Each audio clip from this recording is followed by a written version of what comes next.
ప్రార్థిస్తున్నాను. ప్రేమైన తండ్రి, వందనాలు. మరొక వందనం. నీ పరిశుద్ధ మందిరంలో చేరి నేను స్థుతించే భావించాలని కృతజ్ఞతలు. ఈ సమయంలో నిష్ఠురైన నీ దాసునైనటువంటి నన్ను మీరు విశ్వాసాలుగా గర్వపరుచుకొని నాతో మాతో అందరితో మీరు మాట్లాడమని ఏం లేనటువంటి వాటి ప్రభావ మీ ఆత్మాభిషేకంతో మా ఆత్మలకు కావలసిన ఆత్మీయ ఆహారం మీరు ఇవ్వచ్చుకోమని యేసు నామములో ప్రార్థిస్తున్నాము తండ్రి. ఆమేన్. అందరం కూర్చుందామండి. క్రీస్తునందు ప్రియమైన సహోదరి సహోదరులారా,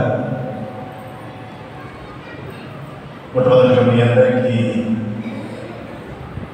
మన ప్రభు విమోచకుడైన యేసుక్రీస్తు నామంలో శుభములు వందనాలు తెలియపరుస్తున్నాను. దేవుని మహాకృపను బట్టి మరొక పర్యాయం దేవుడు మనందరినీ కూడా సజీవుల్లో ఉంచి ఆయన పరిశుద్ధ మందిరంలో ఆయన గణపరచడానికి, స్తుతించడానికి, మహిమపరచడానికి మనకి ఇచ్చిన ఈ సదావకాశాన్ని బట్టి మనందరి పక్షాన త్రియేక దేవునికి కృతజ్ఞతలు, స్తుతులు, స్తోత్రములు చెల్లిస్తూ ఉన్నాను. సమయంలో ఇలా చదవబడిన లేఖన భాగం పాత నిబంధన పాఠ్య భాగము ఇర్మియా గ్రంథము 4వ అధ్యాయము 23 నుంచి 27 వచనాలు, అలాగే నూతన నిబంధన పాఠ్య భాగంగా ప్రకటన గ్రంథము 21వ అధ్యాయము 1 నుంచి 6 వచనాలు మనం చదువుగా ఈ మాటలను మనం విన్నాం. ఇందులో నుండి ప్రాముఖ్యమైనటువంటి ఒక మాట ఒకసారి ఇర్మియా గ్రంథము 4వ అధ్యాయంలో ఒక మాట మీకు నేను చదివి దాని మీద మన ధ్యానాంశంగా దాన్ని కేంద్రీకరించుకొని దేవుని యొక్క వాక్యాన్ని ధ్యానం చేద్దాం. 28వ వచనంలో మొదట ఒక మాట రాయబడింది, దానిని బట్టి, అందరం చదువుతాం, దానిని బట్టి భూమి దుఃఖించుచున్నది. దానిని బట్టి భూమి దుఃఖించుచున్నది. సర్వసాధారణంగా ఒక సామెత ఉంది. అదేమిటి అంటే, దుఃఖం రావడం చూసి, ఏ పరిస్థితి అయినా కూడా ఏడుపు రావడం చూసి అంటారంట, వీడి మీద పశువే మేలు అని అంటారు. ఏమంటారు? పశువే మేలు. ఎందుకంటే దాని కన్నీరు వస్తాయి. ఎంత మంచి జోక్ చెప్పినా నవ్వాల్సినటువంటి పరిస్థితిలో కొంతమందికి నవ్వలేదు. అప్పుడంటారంట, వీడు పశువులా అంటాడు. అంటే పశువు ఎప్పుడు కూడా నవ్వదు. కానీ ఇక్కడ మనం చదవబడినటువంటి లేఖన భాగంలో మానవునికి ఇవన్నీ కూడా సర్వసాధారణం. దుఃఖము, ఆనందము, ఇలా ఏదైనా కొన్ని మంచి సంఘటనలు జరిగినప్పుడు ఉత్సహించడం, ఏదైనా కొంచెం బాధ కలిగినప్పుడు దుఃఖపడటం, అందరూ సంతోషంగా ఉంటే ఆహ్లాదకరంగా నవ్వుకోవడం, ఇది మానవుడి యొక్క సహజ లక్షణం. కానీ ఇక్కడ పరిశుద్ధాత్మ దేవుడు రాయిస్తున్నటువంటి మాట ఏమిటి అంటే, భూమి దానిని బట్టి ఆ విషయాల పైన మనం ధ్యానం చేస్తాం. దానిని బట్టి భూమి దుఃఖించుచున్నది. భూమి దుఃఖించుచు ఉన్నది అని అంటే, ఆ భూమికి బాధపడేటువంటి గుణం ఉంది అని మనం గ్రహించాలి. తట్టుకోలేనటువంటి స్థితిలో భూమి రోధిస్తుంది అని మనం గ్రహించాలి. అందుకే ఆదికాండము మొదటి అధ్యాయం చదివిన ప్రార్థన చేసే ముందు దేవుడు భూమి ఆకాశాలను సృజించాడు. అయితే ఈ భూమి వల్ల మనకు కలిగేటువంటి మేలు చాలా ఉన్నాయి. మనకు అందరికీ తెలిసినటువంటి సత్యమే ఏమిటంటే భూమి వల్ల మనకేం వస్తుందంటే ఆహారము అనుగ్రహింపబడుతుంది భూఫలం ద్వారా. ఆయన కూడా ఏదైనా వనంలో ఆయన మానవుని మొదటి ఆదామును సృష్టించిన తర్వాత దాన్ని సేదపరిచి ఆహారము దాంట్లో వచ్చేటువంటి ఆహార మొక్కలను ఆహారంగా తినడు అని చెప్పాడు. నోవాహు జలప్రళయం అయిపోయినాక మానవుడు మాంసాహారి కాదు, కేవలం శాకాహారి మాత్రమే. ఆది దంపతులను మాంసాహారులుగా దేవుడు చేయలేదు, కేవలం శాకాహారులు మాత్రమే చేశాడు. ఆ తదుపరి నోవాహు జలప్రళయం తదనంతరము మానవుడు మాంసాహారి అయ్యాడు. ఒకవేళ మాంసాహారి అయినా శాకాహారి అయినా ఇది మనిషిని అటు జంతువులను పోషించాలన్నా భూమిలో నుంచే మొక్కలు రావాలి, మనిషిని పోషించాలన్నా భూమి నుంచే ఫలాలు రావాలి. కాబట్టి ఈ భూమి ప్రతి ఒక్కరికి ఆహారము అనుగ్రహించేటువంటి ఒక శ్రేష్టమైనదిగా మనం గమనించాలి. రెండో విషయం ఏంటంటే భూమిలో నుండి మనకు ఆరోగ్యం, భూమి వల్లనే మనకు ఆరోగ్యం. కరోనా సీజన్లో ఆక్సిజన్ లేక అనేక మంది ప్రభు చెంతకు చేరారు. వారిలో నా తోడు నా సహోదరుడు కూడా ఒకటి. ఆక్సిజన్ లేక అంటే ఈ భూమి మీద ఆ వృక్ష సంపద వల్ల మనకేమొస్తుందంటే మనం ప్రాణవాయువు అనేటువంటి లభిస్తుంది. భూమి వలన మనకేం కలుగుతుందంటే మనము ఆస్తిపరులుగా తెచ్చబడుతున్నాం. దాంట్లో ఉన్నటువంటి ఖనిజ సంపద మనం అలంకరించుకున్నటువంటి అందమైనటువంటి ఈ బంగారం ఏంటి కూడా ఈ లోహాలన్నీ కూడా ఎక్కడి నుంచి మనకి అనుగ్రహింపబడతాయంటే భూమి నుండి. ఆ లోహాల భూమిలో మనకు ఉన్నటువంటి భూమిలో ఆ లోహంలో లేకపోయినప్పటికీ ఈ ప్రాంతంలో మన రాజధాని ప్రాంతంలో ఎక్కడ ఉంటే గొప్ప ఆస్తి భూమి మనను ఆస్తికర్తలుగా చేస్తుంది, ఆరోగ్యం ఇస్తుంది, ఆహారం ఇస్తుంది, ఆర్థికంగా మనం బలపరుస్తుంది. మరొక శ్రేష్టమైనటువంటి భూమి వల్ల కలిగేటువంటి శ్రేష్టమైనటువంటి ఒక సత్యం ఏంటంటే మనం సహజంగా సూర్యుడు ఎప్పుడు ఎటుపక్కన ఉదయిస్తాడు, సూర్యుడు ఎటుపక్కన ఉదయిస్తాడు చెప్పాలి. సూర్యుడు ఎటుపక్కన ఉదయిస్తాడు, ఎటుపక్క అస్తమిస్తాడు, ఎటుపక్క వాస్తవేనా? సూర్యుడు తూర్పు పక్కన ఉదయించడం, పడవ పక్కన అస్తమించడం వాస్తవేనా? ఈ రాత్రి పొగలు కలుగుతుంది, సూర్యుడు ప్రయాణం చేస్తేమో ఈ రాత్రి పొగలు కలుగుతున్నాయా? భూమి తన చుట్టూ సూర్యుడు చుట్టూ తిరగడం వల్ల ఈ రాత్రి పొగలు కలుగుతున్నాయా? భూమి వల్ల మాత్రమే. సూర్యుడి వల్ల కాదు.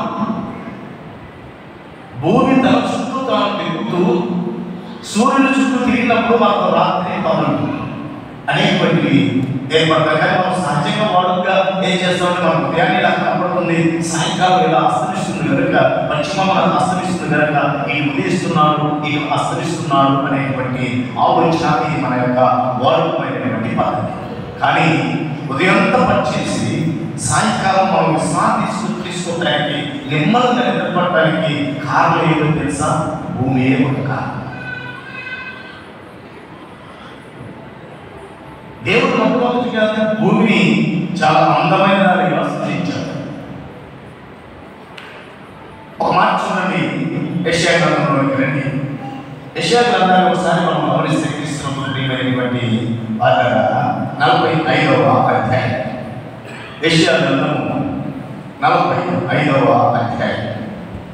45వ అధ్యాయంలో మనము ఈ విధంగా చూస్తాం. చూడండి, 18వ వచ్చిన మనం గమనిస్తే, ఆకాశముకు సృష్టికర్తయగు యెహోవాయే దేవుడు, ఆయన భూమిని కలగజేసి దాన్ని సిద్ధపరిచి స్థిరపరిచాడు. నిరాకారంగా ఉంటున్నట్లు ఆయన దాన్ని సృజింపలేదు. గమనించాలి ఈ మాటలు. నిరాకారముగా ఉన్నట్లు ఆయన దాన్ని సృజింపలేదు, నివాస స్థలం ఉన్నట్లుగా దాన్ని సృజించాడు. నిరాకారముగా ఉన్నట్లు ఆయన దాన్ని సృజించలేదు. ఇందాక ప్రార్థన చేసుకునే ముందు మళ్ళీ ఆయన 2వ వచనంలో, మొదటి అధ్యాయం 2వ వచనంలో మనం చూస్తే అక్కడ ఒక మాట చదివాను. నేను ప్రార్థన చేసే ముందు ఒక మాట చదివి మొదటి 2వ వచనాలు చదివాను. మొదటి అధ్యాయము 2వ వచనం. భూమి ఎలా ఉందంట? భూమి ఎలా ఉందంట? భూమి నిరాకారముగాను శూన్యముగా ఉండెను. భూమి నిరాకారముగాను శూన్యముగా ఉండెను. మనకు చదవబడినటువంటి పాత నిబంధన లేఖన మార్గంలో కూడా భక్తులైనటువంటి ఇర్మీ అంటాడు, భూమి నిరాకారముగాను శూన్యముగాను, అందులో పక్షులు వృక్షాలు ఏది కూడా మానవుడు నాకు కనిపించట్లేదు అని ఆయన బోధిస్తున్నటువంటి మాట. కానీ ఇక్కడ యెషయా భక్తుడు ఏమంటున్నాడు? అది నిరాకారముగాను శూన్యముగా ఉండటానికి సృజింపబడలేదు, నివాస యోగ్యముగా ఉండటానికి సృజింపబడింది. అంటే ఈ వచనాన్ని బట్టి ఆయన ఆదియందు భూమి ఆకాశములను సృజించిన తర్వాత ఈ 2వ వచనం జరగబోయేటువంటి సమయంలో మధ్యలో ఏదో ఒక సంఘటన జరిగింది. ఆయన భూమి ఆకాశములను సృజించిన తదుపరి నిరాకారముగా శూన్యముగా ఉండటానికి దేవుడు దాన్ని సృజించలేదు, కానీ నివాస యోగ్యముగా ఉండటానికి దేవుడు దాన్ని సృజించాడు. ఆ నివాస యోగ్యముగా ఉండవలసినటువంటి ఆ భూమి నిరాకారముగా శూన్యముగా అవటానికి ఆ మధ్యలో ఆయన సృజించినప్పుడు ఆ మధ్యలో ఏదో ఒక సంఘటన ఖచ్చితంగా పరిశుద్ధ దేవుని యొక్క ఆ సన్నిధానంలో జరిగి ఉండాలి. అన్ని రాయడానికి పరిశుద్ధాత్మ అన్ని రాయడానికి ఈ గ్రంథం కాదు. ఈ ఆకాశంలో వ్యాపారైన సంతులం దీనికైనా దాన్ని రాయగలిగినటువంటి సామర్థ్యం ఎవరికి లేదు. కానీ దేవుడు అనుకున్నాడంట, ఆయన ఒక ఆలోచన కలిగింది. ఈ భూమిని నివాస యోగ్యముగా చేయడానికి దేవుడు మొట్టమొదటిగా సృజించాడు. నివాస యోగ్యముగా ఉండటానికి భూమిని సృజించిన తర్వాత ఆయన ఒక సమాపర్వతం ఉండేది. మానవుల కంటే ముందుగా దేవుని యొక్క దూతలను దేవుడు చేస్తున్నాడు. మానవుల కంటే ముందుగా దేవుడు తన దూతలను చేస్తున్నాడు. ఈ సమాపర్వతంలో ఆయన సమాపర్వతం మీద కూర్చున్నప్పుడు అక్కడికంతకు కూడా దేవుని యొక్క దూతలు వచ్చిన తర్వాత తన ఆలోచన విధానాన్ని వారికి తెలియపరుస్తున్నారు దేవదూతల యొక్క సమూహానికి. నేను భూమిని ఆకాశాన్ని సృజిస్తున్నాను, అందులో నా రూపంలో నా పోలిక చొప్పున నా కుమారుని అందులో పెట్టాలని నేను అనుకుంటున్నాను. అది వారికి ఇచ్చి వారు అనుభవిస్తూ ఉంటే అది చూసి నేను ఆనందించాలి అని అనుకుంటున్నా. ఆ సమయంలో ఆ సభాపర్వతం మీద ఆ సంభాషణ జరుగుతున్నప్పుడు కొంతమంది దూతలు వ్యతిరేకించారు. మీకు ఎన్ని కావాలంటే మీరు ఇంటికి వెళ్ళిన చదివితేనే అనుకుంటుంది. ఇవన్నీ చెప్పడానికి ఇక్కడ మనకు సమయం కాదు, కానీ నేను ఆ అధ్యాయం చెప్తాను. మీరు ఇంటికి వెళ్ళిన చాలా క్షుణ్ణంగా జాగ్రత్తగా అవి చదవండి. నేను చెప్పినటువంటి సందర్భం అక్కడ మీకు కనబడుతుంది. మొట్టమొదటిగా యెషయా గ్రంథం 14వ అధ్యాయం, రెండవదిగా ఎహెజ్కేలు గ్రంథం 28వ అధ్యాయం, ప్రకటన 12వ అధ్యాయం. మరోసారి జ్ఞాపకం చేస్తున్నాను, చూడండి. యెషయా గ్రంథము 14వ అధ్యాయం, అలాగే ఎహెజ్కేలు గ్రంథం 28వ అధ్యాయం, ప్రకటన 12వ అధ్యాయం. ఇవి కానీ ఒకసారి ఇంటి దగ్గర క్షుణ్ణంగా చాలా జాగ్రత్తగా దాన్ని కానీ మనం ధ్యానం చేయగలిగితే అక్కడ ఆ వచ్చిన మధ్య ఆ మొదటి వచ్చిన రెండవ వచ్చిన మధ్య ఆ జరిగినటువంటి సంఘటన మనకు స్పష్టంగా అర్థమవుతుంది. తన బిడ్డలకు ఇవ్వాలనుకున్నప్పుడు మొదటిగా మేము సృష్టింపబడ్డాము, నిత్యము పరిశుద్ధులు పరిశుద్ధులు పరిశుద్ధులని గాన ప్రతిగానంతో మానక ప్రజ్ఞలో ఉంటుంది. మానక ఆయన మేము సృష్టిస్తూ ఉంటే ఇప్పుడు ఒక సృష్టిని తయారు చేసి అది తన రూపంలో తన పోలికలో ఉన్నటువంటి మానవుడికి ఇస్తాడంట. ఆ కుమారుడు పెట్టి వాడికి అధికారం ఇస్తాడంట, మాకు ఇవ్వడంట అని ఒక వర్గం తిరుగుబాటు చేయడం మనం చూస్తాం. ఒక వర్గం తిరుగుబాటు చేయడం మనం చూసినప్పుడు వారిని భూమి మీదకు దేవుడు త్రోసివేసినప్పుడు ఆ అంధకార సంబంధమైన వాయు సంబంధమైనటువంటి ఆ యొక్క దేవుని యొక్క దూతలు అంధకారముగాను శూన్యముగాను ఈ భూమిని అవి సృజించడం అలా తయారు చేయడం మనం చూస్తాం.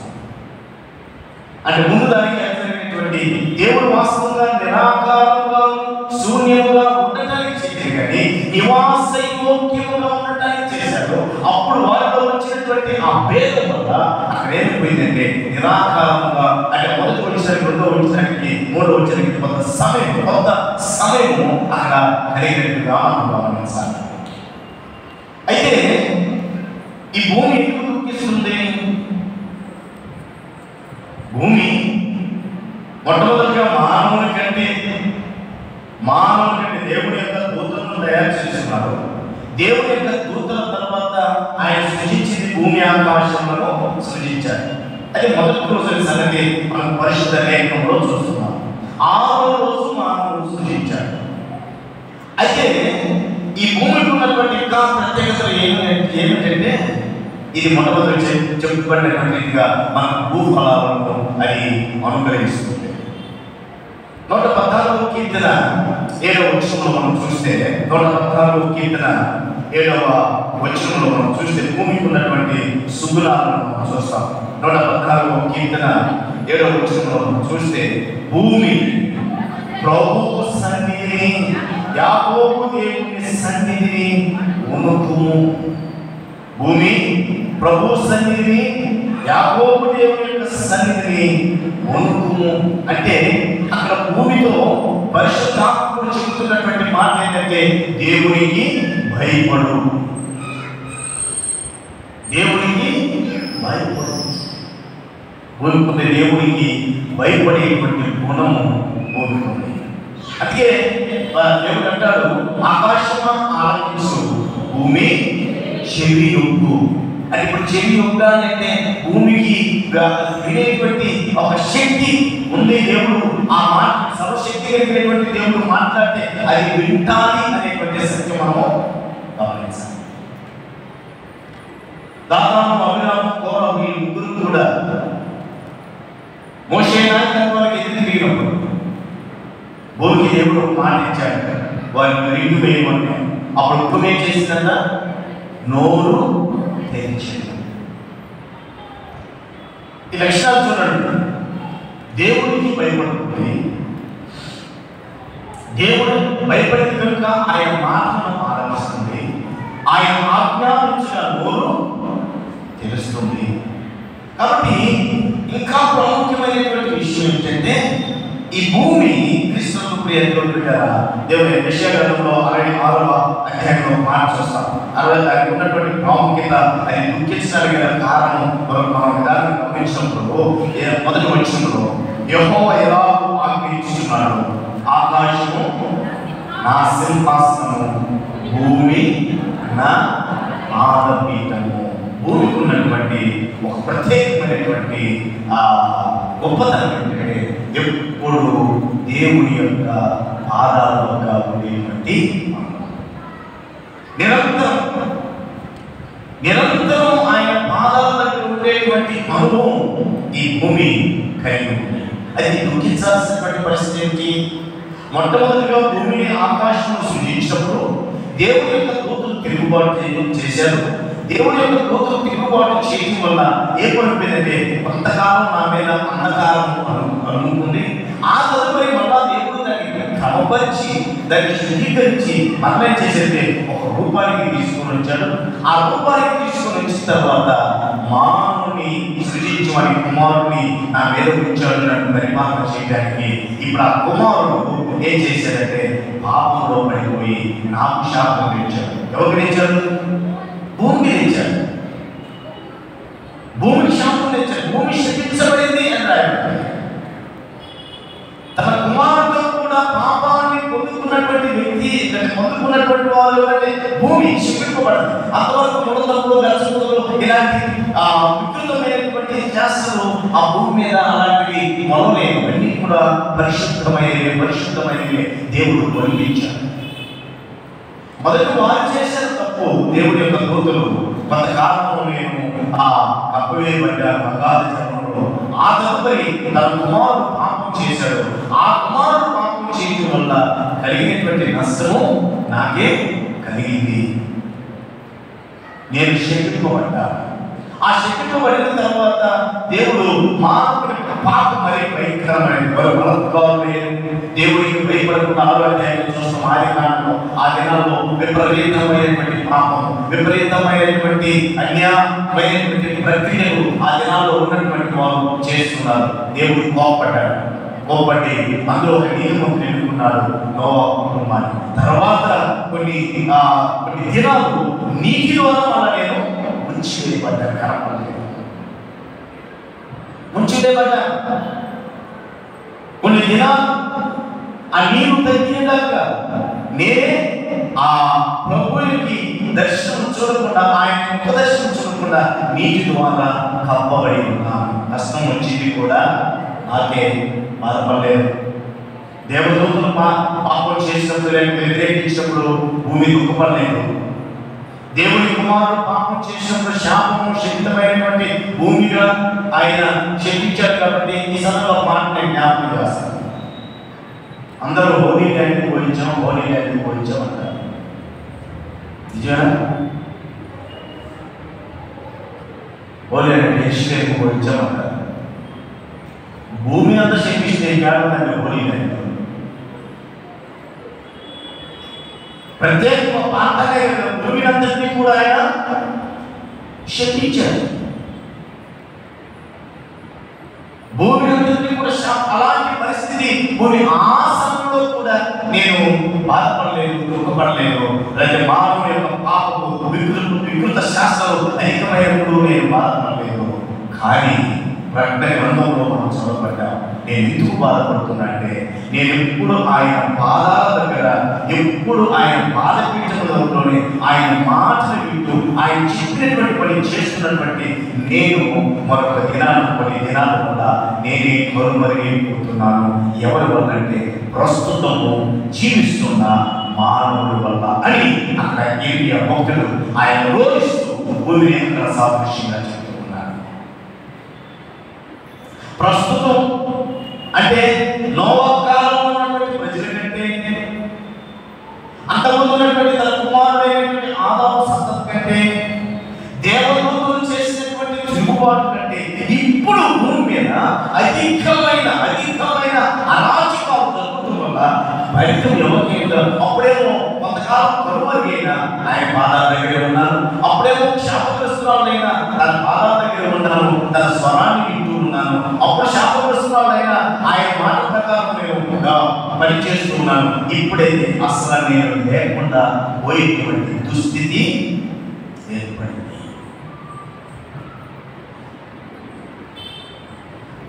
అంటే వస్తున్నటువంటి కాలానుగుణంగా మానవుని యొక్క వికృత శాస్త్రాలు ఎంత తీవ్ర స్థాయిలో వెళ్ళిపోయినాయని మనం అర్థం చేసుకోవాలి. మానవుని యొక్క భయంకరమైనటువంటి స్థితి ఎంత ఉన్నతంగా పోయిందో మనం అర్థం చేసుకోవాలి. కొత్త ఆకాశం, కొత్త భూమిని తీసుకురావాల్సినటువంటి పరిస్థితున్నది. ఈ భూమి ఇక నేను కరువైపోతున్నాను. ఆ వచ్చిన వల్ల మనం ఒకసారి చూద్దాం. ఏరియా గ్రంథంలో ఎందుకు ఆ భూమి దుఃఖిస్తూ ఉందని అక్కడ తెలియపరుస్తున్నాడు. 4వ అధ్యాయంలో ఆయన ప్రశ్నిస్తాడు. 4వ అధ్యాయం ఒకసారి రండి. 19వ వచనంలో, నా కడుపు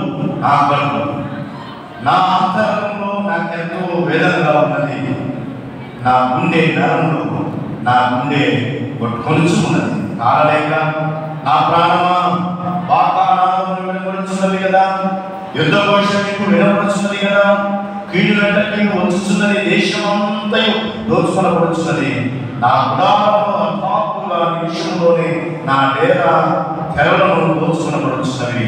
నేను ఎన్నాళ్ళు ప్రశ్న అక్కడ భక్తులైనటువంటి ఏరియా అంటే అక్కడ యెరూషలేము దుస్థితిని బట్టి ఆయన మాట్లాడుతూ యెరూషలేములో జరుగుతున్న భయంకరమైనటువంటి పరిస్థితిని బట్టి ఆయన మాట్లాడుతూ ఆయన ప్రశ్నిస్తున్నాడు. నేను నేను ఎన్నాళ్ళు ధ్వజమును చూచుచుండవలను, బోరలోని ఎన్నాళ్ళు వినిచుండవలను, ఎన్నాళ్ళు నేను ధ్వజమును చూచుచుండను. జెండా అంటే ఈ ధ్వజము అనగా ఫ్లాగ్ అనేటువంటి అర్థం మనకు వస్తుంది, లేకపోతే ఖేయము అనే అర్థం వస్తుంది. దాన్ని స్వచ్ఛమైన తెలుగు ఏమిటంటే, ద్వారగారి యొక్క పాలన కింద దొరల యొక్క నాయకత్వం కింద, వారు ఏర్పాటు చేసినటువంటి నియమ నిబంధనల కింద ఎంతకాలము మేము నిలబడిపోవాలి? ఎంతకాలము ఈ దుస్థితి, ఈ యెరూషలేముకు పట్టినటువంటి ఈ దుస్థితి మేము ఎంతకాలం చూడాలంటే, ప్రభువు ఇస్తున్నటువంటి పరిశుద్ధాత్మ దేవుడు ఇస్తున్నటువంటి సమాధానం ఏంటంటే 2వ వచనంలో, నా జనులు ఎవరంట?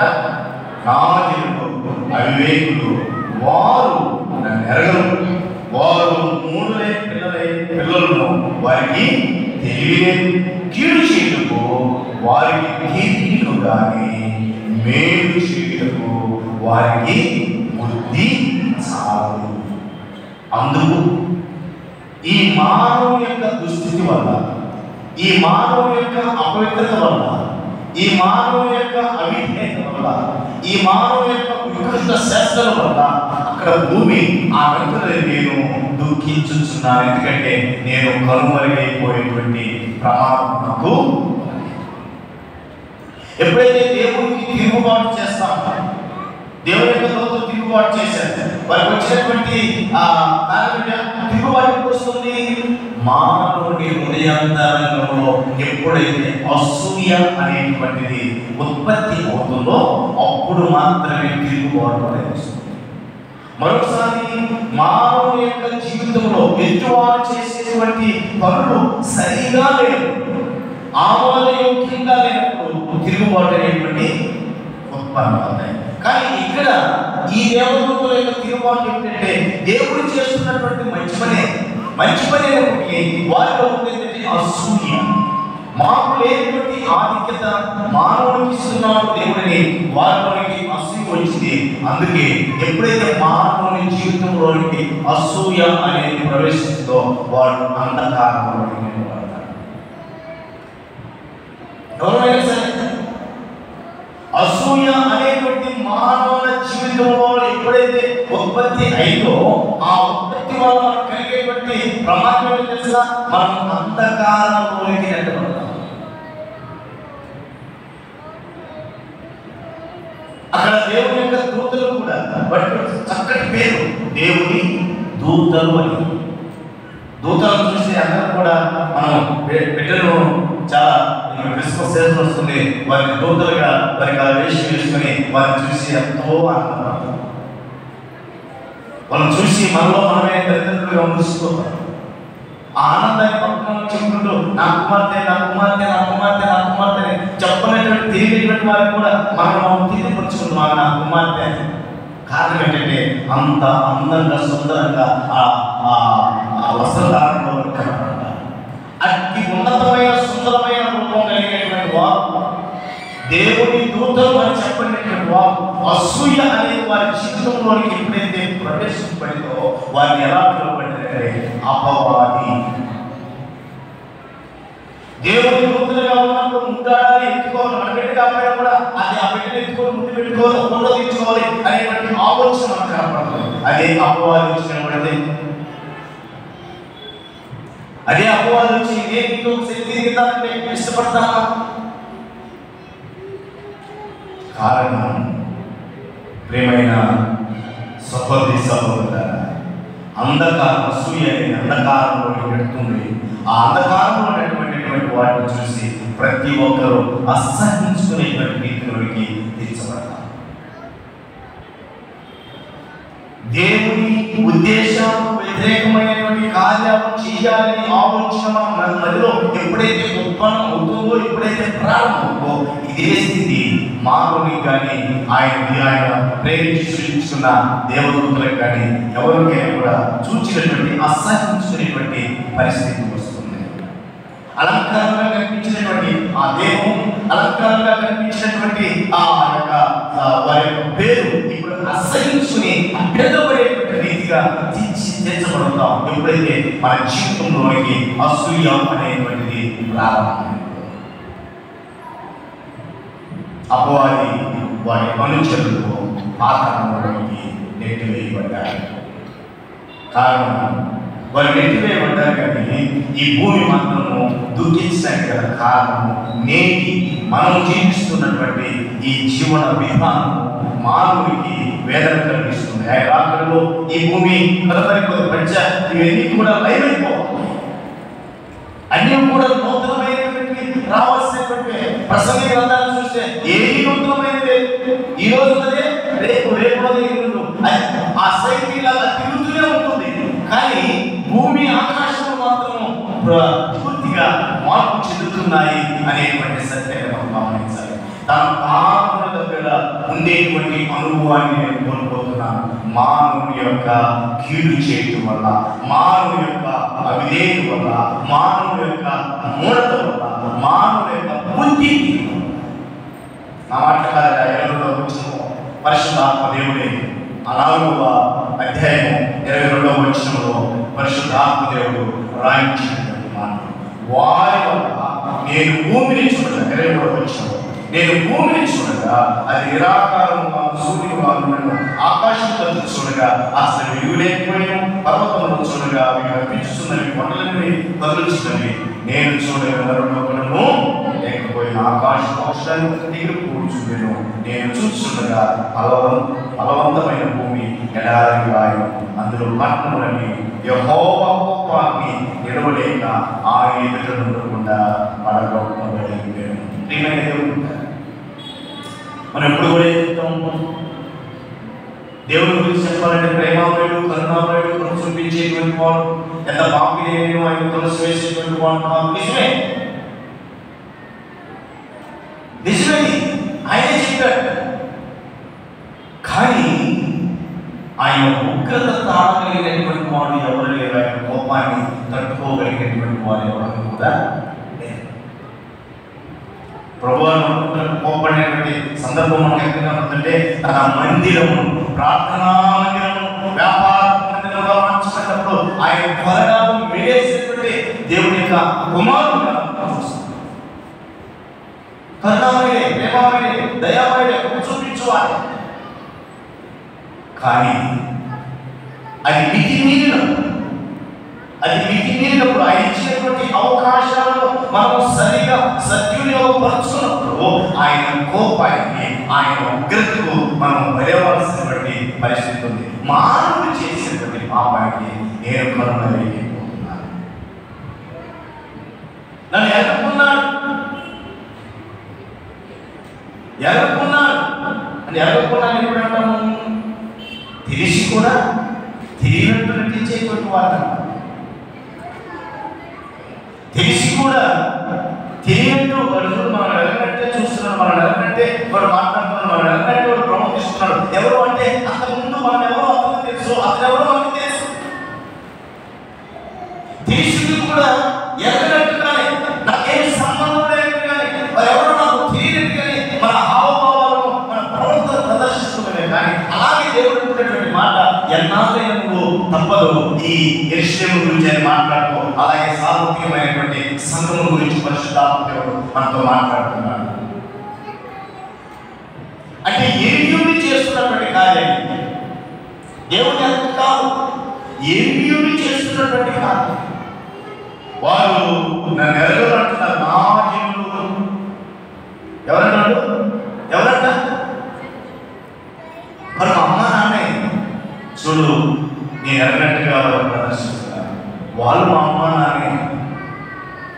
ఎక్కడ మా అమ్మ నాన్న ప్రదర్శిస్తే వారు నా వల్ల నాతో వస్తారు అనేటువంటి ఎరగనట్టే ప్రవర్తించారు. నా జనులు అవివేకులు, వారు నన్ను ఎరగరు. ప్రేమైన దేవుడు నిజముగా ప్రభు అయినటువంటి యేసుక్రీస్తు నామమును ఎరిగి ఉంది, ప్రభు అయిన యేసుక్రీస్తు నామమును తెలుసుకుని అవివేకులుగా మనము ప్రవర్తించము, అజ్ఞానులుగా మనము జీవ విధానాన్ని కొనసాగించము.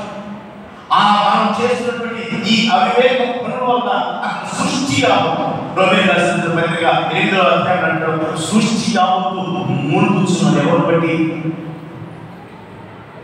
8వ అధ్యాయం 22వ వచనం, రోమీయులకు రాసిన పత్రిక 8వ అధ్యాయం 22వ వచనంలో,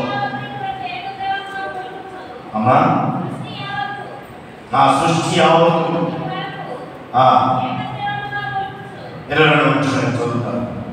సృష్టి యావత్తు ఇది వరకు ఏకగ్రీవముగా తీవ్రంగా మూడొచ్చు ప్రసవ వేదన పడుతున్నదని మేము ఎరుగుతున్నాము.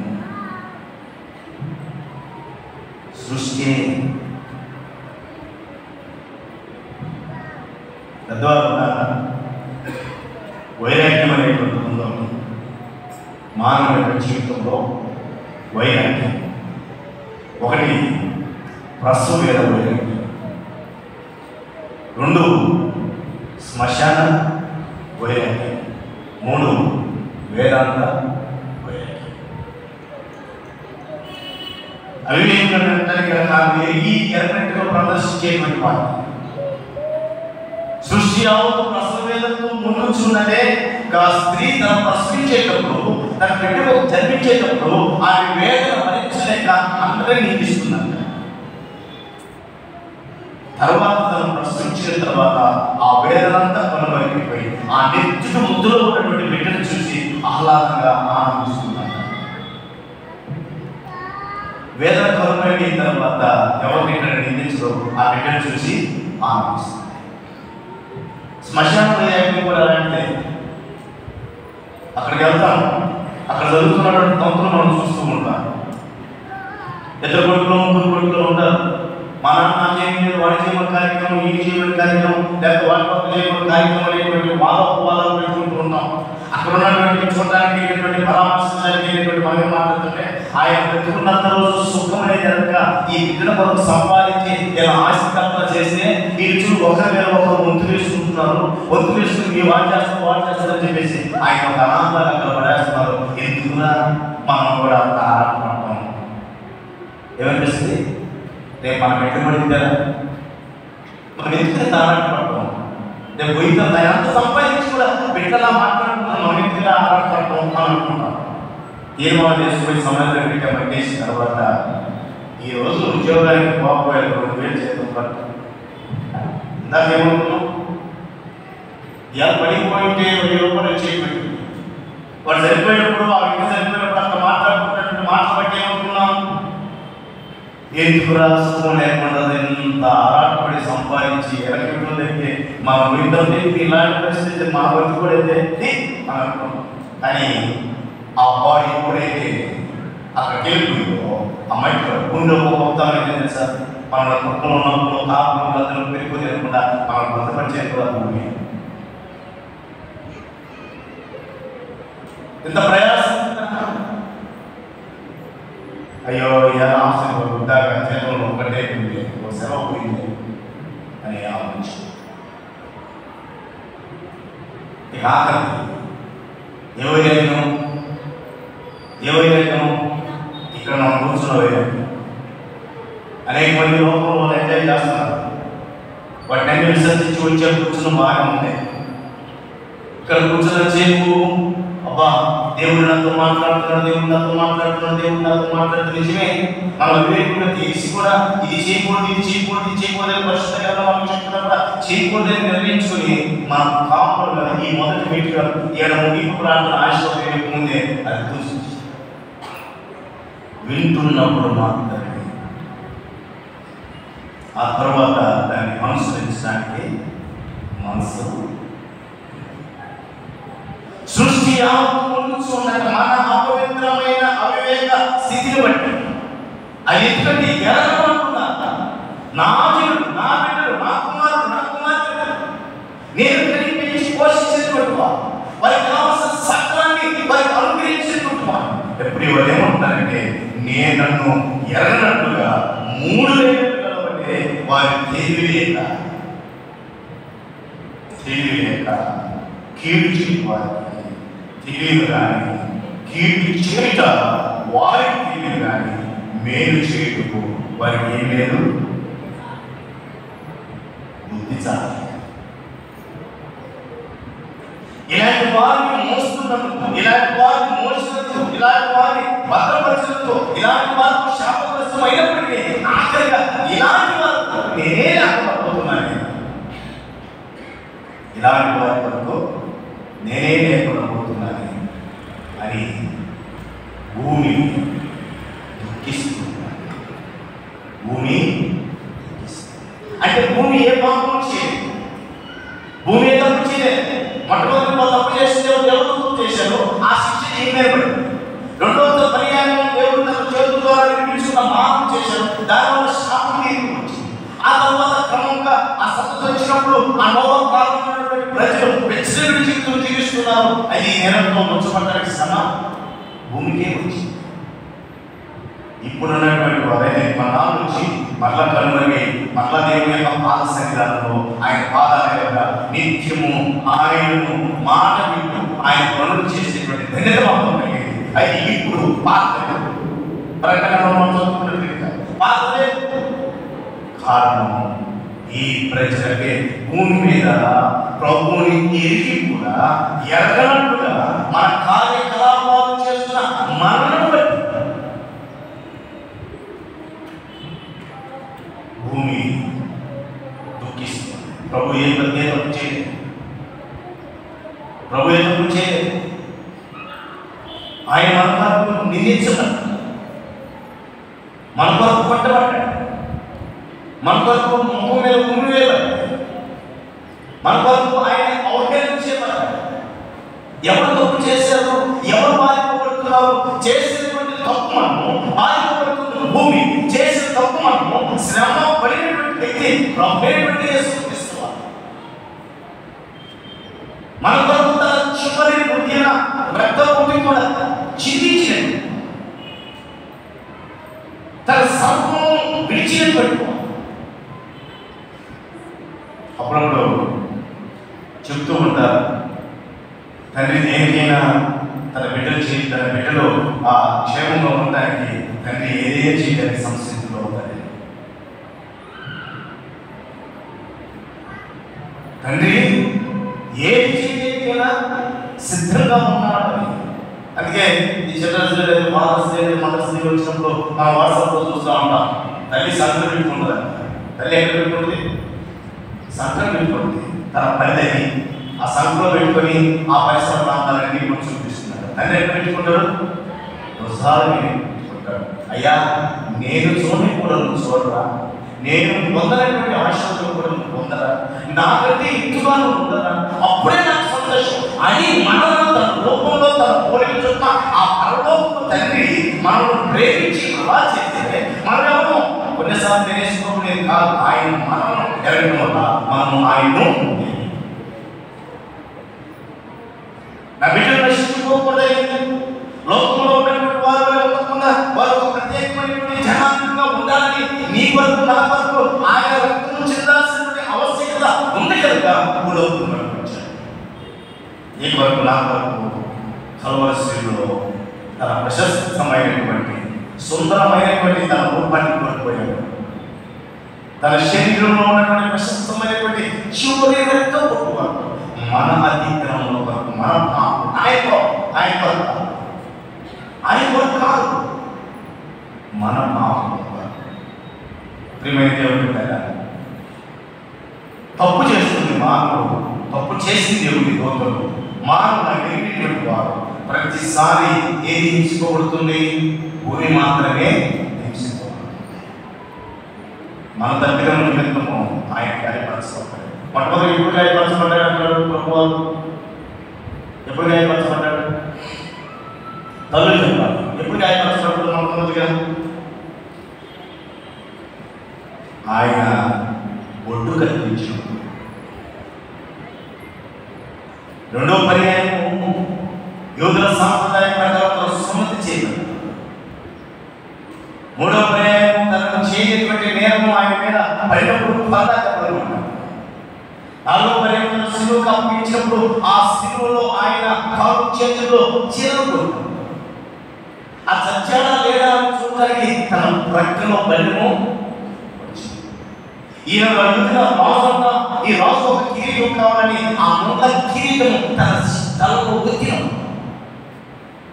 ప్రతిసారి ఒక క్రమబద్ధంగా ఆయన హింసించబడ్డానికి గల కారణం మనం క్రమం చొప్పున మనం చేసినటువంటి పాపం. అక్కడ భూమి ఏ రీతికైతే దూషింపబడుతుందో శక్తింపబడుతుందో అలా మన నిమిత్తము ఆయన శక్తింపబడ్డాడు. మన నిమిత్తము ఆయన ముఖం మీద ఉమ్మివేయాలి. భూమికి ఉన్నంత ఓర్పుంది అంటారు కదా, అంతకంటే ఓర్పుతోటి ఆయన మన బాధలన్నిటికీ ఇంకొక పర్యాయం శిలువకు మరణానికి పోకముందు ఆయన రక్తం కాలింది. ఎక్కడో తెలుసా? గెత్సెమనే తోటలో తన చెమట ఎలాగైందంట, బిందువు లాగిన అదేనా రాయబడింది. మానవ శరీరంలో శ్వేతరంధ్రాలు ఉన్నాయి కాబట్టి ఆ చెమట ఎక్కడ వస్తుందో పోతుందో మనకు తెలియదు. కానీ రక్తం రావడానికి చెమట వలస ఉంది, రక్తం చిక్కగా ఉంటుంది. ఆ రక్తం ఈ శరీరం వచ్చి బయటికి రావాలంటే శరీరం పగిలితే కానీ, శరీరం చిక్కితే కానీ ఆ శరీరం నుంచి ఆ రక్తం బయటకు వచ్చేటువంటి పరిస్థితి లేదు. వారు మరణాలతో నిలబడక ముందు చేర్చకముందు ఆయన ప్రార్థనలో తన శరీరాన్ని చీల్చి, ఎందుకు తెలుసా? ప్రభువు చేస్తున్నటువంటి యాగం సామాన్యమైనది కాదు. లోక పాపాలను వారి పాపాలంతా కూడా నాకు అధికమైపోతుంది. ఆ అధికమైనటువంటి పాపాన్ని నేను ముయ్యాలి అంటే నాకు శక్తి కాదు.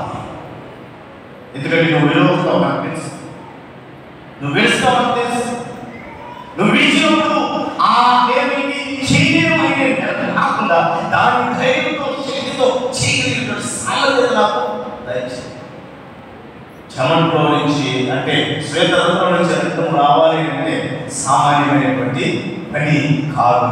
ఆ శ్వేతరంధ్రం పగలాలి, అవి విచ్చుకోవాలి, విచ్ఛిన్నం కావాలి. అప్పుడు ఆ శరీరం ఎంత వేదనకు గురయ్యిందో, ఎంత బాధకు గురయ్యిందో ఒకసారి ఆలోచించి. అంటే మన వరకు, మన పాపం వరకు, మన అతిక్రమం వరకు ఆయన భూమి ఏక లేకుండా పోతున్నారని అది ఎలా గుర్తుపడుతుందో అలాగే మన నిమిత్తము ఆయన అంతా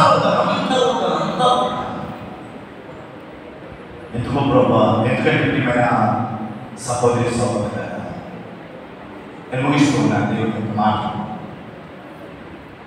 ఎందుకంటే మనము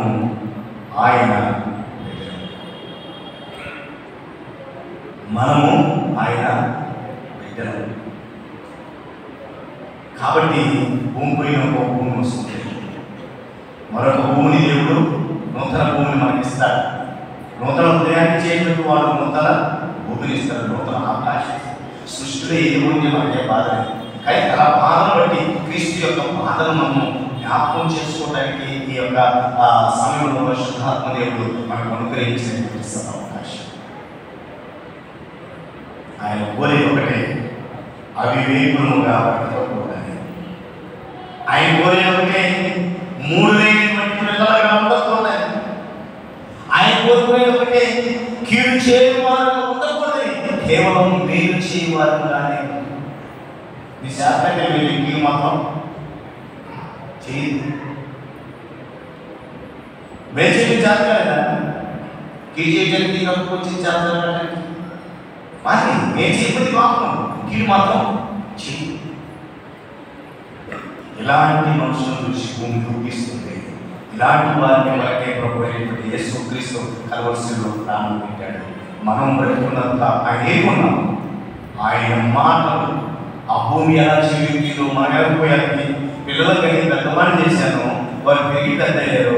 ఆకాశం ఆనందించు, భూమి చెవిలు, వారు పెద్దవారైన మాట వినట్లేదు.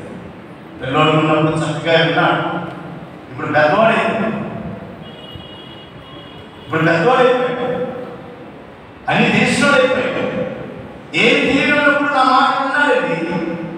ఇప్పుడు ఎన్ని చేసింది, ఇప్పుడు ఏం చేస్తున్నాడంటే నా మాట విననేటువంటి దుస్థితిలోకి ఒక మూర్ఖులాగా ఆ మానవ యొక్క జీవితం అయిపోయింది.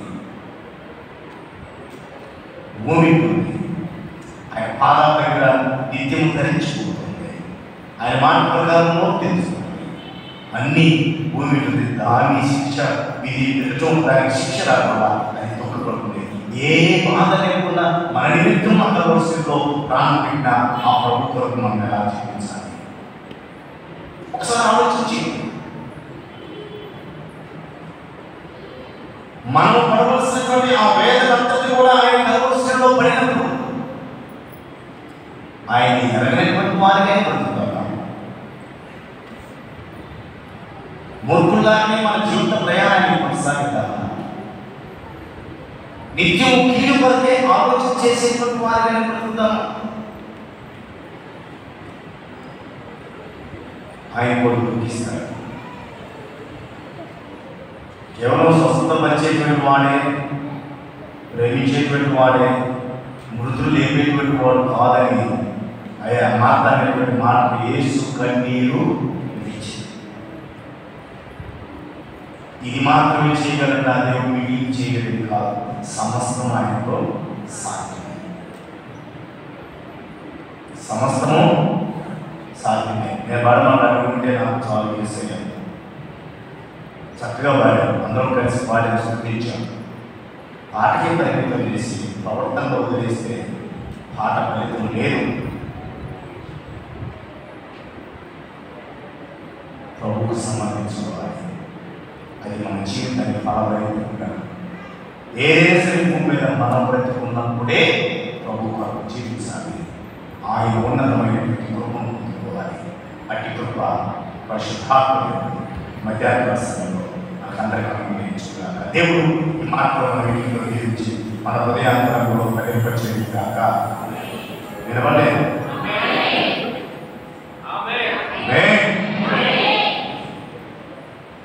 చిన్న ప్రార్థన. ప్రేమ కలిగిన తండ్రి, కృప కలిగిన రాజు స్తోత్రం. ఈ దినం మాకు మాట్లాడిన మాకే కృతజ్ఞతలు స్తోత్రించండి. మీకు ఇష్టం ఉన్నది బ్రతకడానికి మీ సహాయం అనుగ్రహించండి. చేరొచ్చేది బిడ్డలందరినీ దీవించండి. అలా తీర్మానం చేస్తున్న ప్రతి బిడ్డ ప్రభావం మహిమకరంగా జీవించడం సహాయం అందించండి. మమ్మల్ని చేతిగా పంపిస్తుంది. యేసునామమున ప్రార్థిస్తున్నాము తండ్రి, ఆమేన్. సమయంలో మాత్రము స్వీకరిద్దాం. ఈ ధర్మము ప్రభు యేసుని ఆంధ్ర క్రైస్తవ కీర్తనల పుస్తకంలో నుంచి నీ ధనము ప్రభు యేసునే, నీ దర్శనమా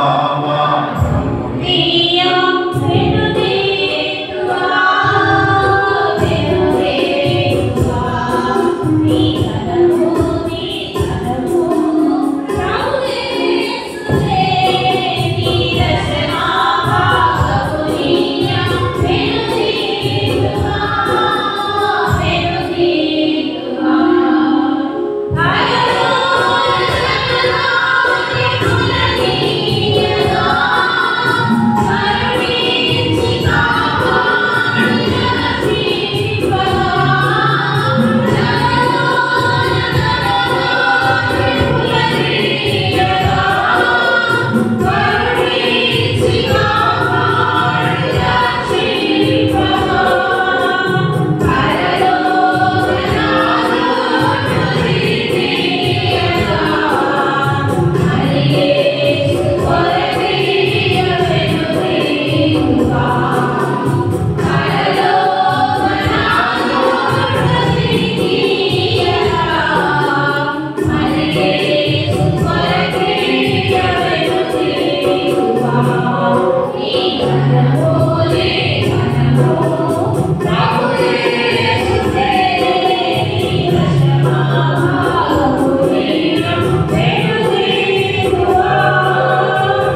వారిని వారి పనుల్లో ఇంకా మీరు తోడుగా ఉండండి.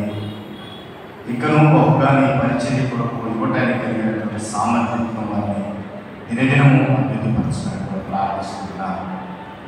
చేచాపి కాంక్రీట్ ప్రతి హస్తాన్ని మీరు బలపరచాలి, ఆశీర్వదించండి. అతి ఆశీర్వాద కుటుంబంలో ప్రభావం పొందుకోవడానికి సహాయం అనుగ్రహించమని ప్రార్థిస్తున్నాను.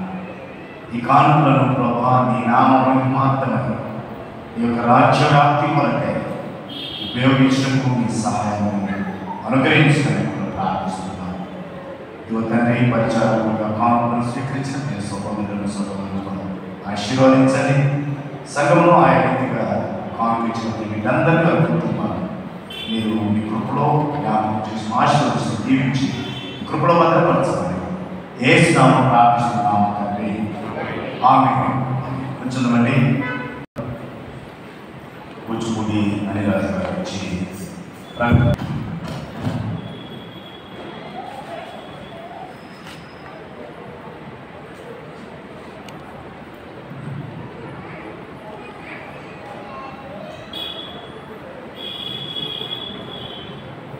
దేవుని ప్రియ బాల సమయవాది సెకండరీ బ్యాప్టిస్ట్ చర్చ్ సభ్యులకు కూడి వచ్చిన మీ అందరికీ మన రక్షకుడు విమోచకుడైన యేసుక్రీస్తు నామమున అందరికీ శుభములు తెలియజేస్తున్నాను. ముందుగా ప్రత్యేకంగా శుక్రవారం నాడు రక్షణ బాప్తిస్మం పొందినటువంటి గుజ్జలపూడి సుహాసిని మనం ముందుకు వస్తే పాస్టర్ గారు పరిశుద్ధ గ్రంథం ఆమెకు అందజేసి ప్రార్థన నిర్వహిస్తారు. గుజ్జలపూడి సుహాసిని ముందుకు రావాలని కోరుతున్నాను.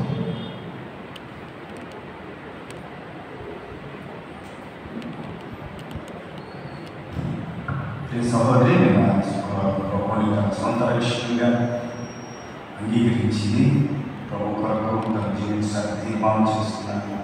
ఎన్నో కృపలో ఇంకా తన మాటలను ధ్యానిస్తూ వాటికి అనుగుణంగా జీవించాలని ఆశీర్వదిస్తూ ప్రార్థిస్తున్నాను.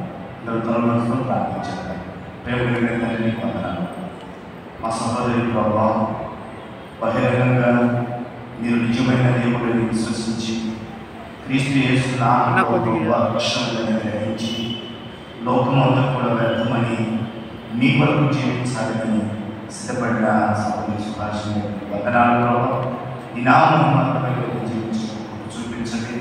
వాక్యములు ధ్యానిస్తూ అవి తన హృదయంలో ఉంచుకొని వాక్యానుసారంగా తన జీవితాన్ని ముందుకు కొనసాగించడం చూపించాలి.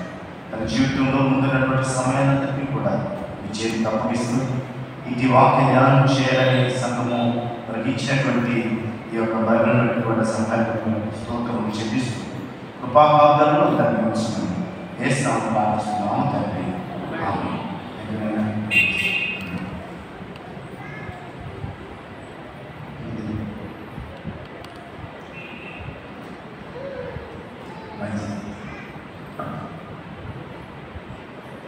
ఈ ఆరాధనలో పాల్గొని పాటల ద్వారా వాక్య పఠనం ద్వారా దేవుని మహిమను పంచిన ప్రతి ఒక్కరికి కార్యవర్గం తరపున నేను వారిని అభినందిస్తున్నాను. వారికి ధన్యవాదాలు, వందనాలు తెలియజేస్తున్నాను.